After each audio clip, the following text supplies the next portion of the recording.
Hi. അപ്പോൾ ഇന്ന് കേരമീൻ്റെ അച്ചാർ ഉണ്ടാക്കാൻ പോവാട്ടോ. അപ്പോൾ അതിനായിട്ട് എണ്ണ ഒഴിച്ചു.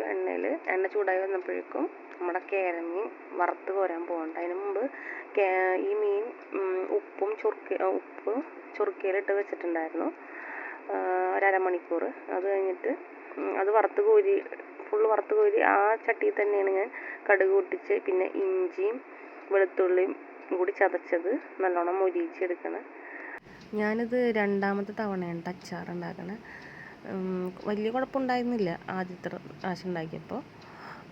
അത് കഴിഞ്ഞിട്ട് മസാലകൾ ഇടാം. മല്ലിപ്പൊടി, ഇഞ്ചിയും വെളുത്തുള്ളിയും നല്ലോണം മൂത്ത് വന്നപ്പോഴേക്കും മല്ലിപ്പൊടി ആദ്യം ഇട്ട് മല്ലിപ്പൊടി നല്ലോണം എൻ്റെ മുരിഞ്ഞ് വന്നപ്പോഴേക്കും മുളക് പൊടി ഇട്ട് അതൊക്കെ ആവശ്യത്തിന് മീൻ എന്തോരമാണ് എടുത്തേക്കണം അതിന് അനുസരിച്ചിട്ട്, പിന്നെ കായപ്പൊടി, ആവശ്യത്തിന് ഉപ്പ്, അതെല്ലാം ഇട്ട് പിന്നെ പച്ചമുളക് അരിഞ്ഞിട്ടുണ്ട് കേട്ടോ. കുറച്ച് ക്ലിപ്സൊക്കെ വിട്ടുപോയിട്ടുണ്ട്.